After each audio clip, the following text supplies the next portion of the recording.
जय श्री महाकाल, हर हर महादेव। आज हम आप लोगों को कराएंगे दर्शन महाकाल मंदिर के प्रांगण में स्थित शिप्रा नदी के तट पर महाकाल लोक के। तो आप सभी शिव भक्त जो मेरे पीछे महाकाल लोक देख रहे हैं, इसका निर्माण हमारे माननीय प्रधानमंत्री नरेंद्र मोदी जी ने करवाया है। महाकाल लोक का उद्घाटन 11 अक्टूबर 2025 को माननीय प्रधानमंत्री नरेंद्र मोदी द्वारा संपन्न करवाया गया। महाकाल लोक का कुल खर्च 1 अरब 35 करोड़ रुपए है। महाकाल लोक में इस तरह के टोटल 108 स्तंभ है।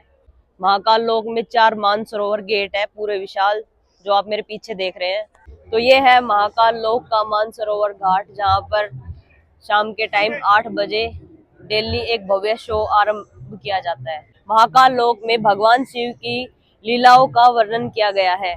पूरे महाकाल लोक में भगवान भोलेनाथ की छोटी बड़ी कुल 200 प्रतिमाएं हैं। महाकाल लोक में हम सबसे पहले दर्शन कराएंगे आपको शिव जी के सुपुत्र गणेश जी महाराज जी। गणेश जी को प्रथम पूज्य देव कहा जाता है और सभी शुभ कार्यों में उनकी पूजा सबसे पहले की जाती है।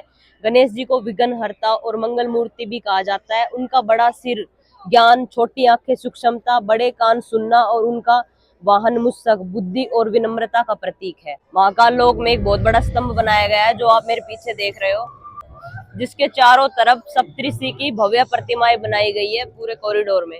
तो सबसे पहले हम आपका परिचय करवाते हैं महर्षि विश्वामित्र से। महर्षि विश्वामित्र योद्धा से ब्रह्म ऋषि का पद प्राप्त करने वाले, गायत्री मंत्र के द्वारा अनुवांशिक विज्ञान तथा अस्त्र शस्त्र विद्या के दाता हैं। दूसरे नंबर पे आते हैं महर्षि गौतम जी। महर्षि गौतम स्मृतिकार, न्याय शास्त्र के प्रवर्तक, धनुर्वेद के ज्ञाता तथा प्रातः स्मरणीय 5 कन्याओं में सम्मिलित माता अनुसुईया के पति हैं। तीसरे नंबर पे हम आपका परिचय करवाएंगे महर्षि जमदग्नि से। महर्षि जमदग्नि अस्त्र शस्त्र तथा संजीवनी विद्या के ज्ञाता, चिकित्सा शास्त्र के विद्वान तथा विष्णु अवतार भगवान परशुराम जी के पिता हैं। तो चौथे नंबर पे आते हैं महर्षि वशिष्ठ जी। वशिष्ठ स्मृति, वशिष्ठ संहिता, वशिष्ठ सिद्धांत आदि ग्रंथों के कर्ता, योग वशिष्ठ के वक्ता, सूर्यवंश के पुरोहित, ऋग्वेद के 7वें मंडल के अधिपति एवं शास्त्रीय विद्या के दाता। तो 5वें नंबर पे आते हैं हमारे महर्षि कश्यप जी। दक्ष प्रजापति की 7 कन्याओं से विवाह करके देवगण, असुरगण आदि समस्त प्राणी जगत का विस्तार करने वाले स्मृति ग्रंथों के रचनाकार। तो अभी आपका परिचय कराएंगे महर्षि अत्रि जी से। महर्षि अत्रि जी ब्रह्मा देव के नेत्र से उत्पन्न, ऋग्वेद के 5वें मंडल के 6ठे वनवासी श्री राम के मार्गदर्शक तथा अत्रि स्मृति के कर्ता धर्ता है। अब हम आपका परिचय अंतिम महर्षि भारद्वाज जी से करवाएंगे। महर्षि भारद्वाज जी देवगुरु बृहस्पति के पुत्र, ऋग्वेद के 6ठे मंडल के सृष्टा कृष्टा तथा भारद्वाज स्मृति, भारद्वाज संहिता एवं विमान शास्त्र के रचयिता है। तो ये थे हमारे 7 सप्तऋषि। हिंदू धर्म में 7 महान ऋषियों इनको कहा जाता है, जिनका उल्लेख वेद और पुराण में मिलता है। वेद में इन ऋषियों को वैदिक धर्म का संरक्षक माना गया है। ब्रह्मांड में संतुलन बनाए रखने के लिए और मानव जाति को सही राह दिखाने की जिम्मेदारी इनको सौंपी गई है। तो हम अभी आपके दर्शन कराएंगे त्रिपुरासुर संहार की प्रतिमा से, जो मेरे पीछे है। त्रिपुरासुर का वध भगवान शिव ने किया था। इनमें 3 असुरों का वध करने की एक पौराणिक कथा है, जिसमें तारकाक्ष, विदुनमाली और कमललाक्ष नामक 3 असुर भाई थे, जिन्होंने ब्रह्मा द्वारा वरदान प्राप्त करके 3 सोने, चांदी और लोहे के किले बनवाए थे, जिससे वे देवताओं के लिए परेशानी का कारण बन गए थे। तो अभी हम आपके दर्शन करवाएंगे भगवान भोलेनाथ के सुपुत्र कार्तिकेय भगवान से। हिंदू धर्म में युद्ध के देवता है कार्तिकेय भगवान। उन्हें भगवान शिव और देवी पार्वती का पुत्र माना जाता है और भगवान गणेश जी के भाई है। कार्तिकेय को देवताओं का सेनापति भी कहा जाता है और उनका दूसरा नाम मुरुगन है। तो अब हम आपको परिचय करवाएंगे भगवान वीरभद्र जी से। वीरभद्र भैरव भगवान शिव के अवतार है, जो दक्ष के यज्ञ को नष्ट करने और माता सती के अपमान का बदला लेने के लिए प्रकट हुए थे। उन्हें भगवान शिव का पहला रूप और अवतार माना जाता है और उनका स्वरूप बिल्कुल भयानक है। हम आपको जो अभी प्रतिमा दिखाएंगे वो है शिव द्वारा यम संहार। भगवान शिव के हाथों में त्रिशूल, जो 3 गुण सत्व रज तम का प्रतिनिधित्व करता है और बुराई पर विजय का प्रतीक है। भगवान शिव का डमरू, जो ब्रह्मांड की लय और ध्वनि का प्रतीक है। भगवान भोलेनाथ के गले में जो सर्प है, वो समय और मृत्यु को नियंत्रण करता है। तो हम अभी आपका परिचय करवाएंगे महाकाल लोक में स्थित काल भैरव प्रतिमा के। काल भैरव भगवान शिव का एक उग्र और शक्तिशाली रूप है, जिन्हें समय का स्वामी माना जाता है। उन्हें भगवान शिव के क्रोध का परिणाम भी कहा गया है और उन्हें दंड पानी भी कहा जाता है, जिसका अर्थ है कि पापियों को दंड देना। तो ये है पंचमुखी महादेव महाकाल लोक में स्थित प्रतिमा। तो हम अभी आप लोगों का परिचय करवाएंगे चंद्रशेखर महादेव जी की प्रतिमा से। तो जो आप स्क्रीन पे देख रहे हैं, चंद्रशेखर महादेव भगवान शिव का ही एक नाम है, जिनका अर्थ है चंद्रमा को धारण करने वाले।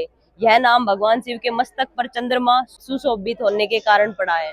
हम अभी आपको दिखाएंगे शिव विवाह की कुछ झांकियां।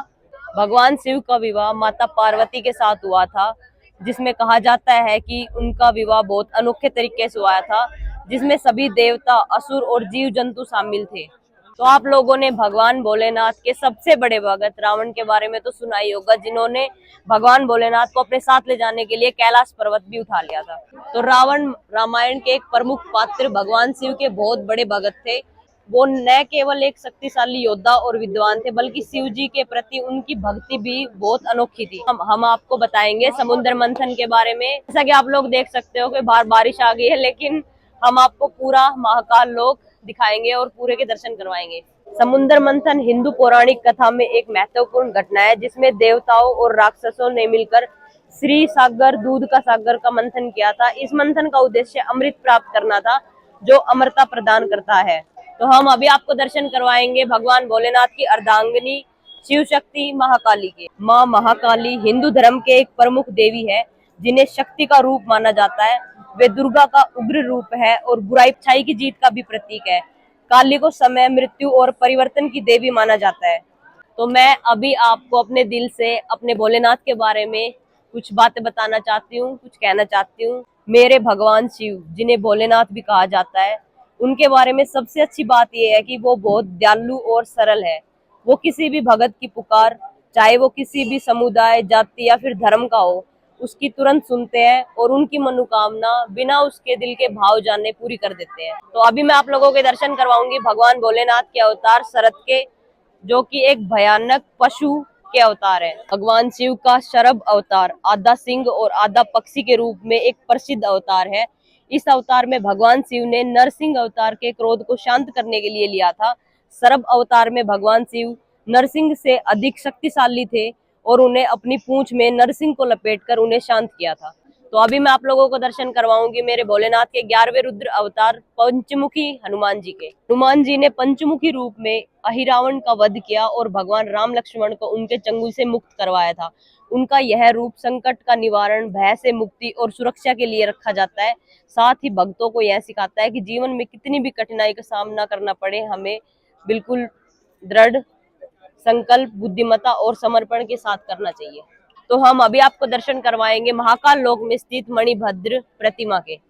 मणिभद्र जैन धर्म में एक शक्तिशाली यक्ष है, जिन्हें भक्तों की सेवा करने और सौभाग्य लाने वाले गुरु माना जाता है। उन्हें धन, समृद्धि और सुरक्षा का प्रतीक माना गया है।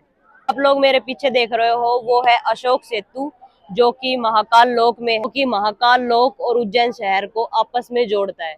तो हम अभी आप लोगों के दर्शन करवाएंगे शिव की जटाओं से निकलती हुई माँ गंगा की प्रतिमा के। राजा भागीरथ की तपस्या के बाद गंगा को पृथ्वी पर लाने के लिए भगवान शिव ने गंगा के वेद को शांत करने के लिए उन्हें अपनी जटाओं में धारण किया था। इस प्रकार गंगा भगवान शिव की जटाओं से होते हुए पृथ्वी पर अवतरित होती है।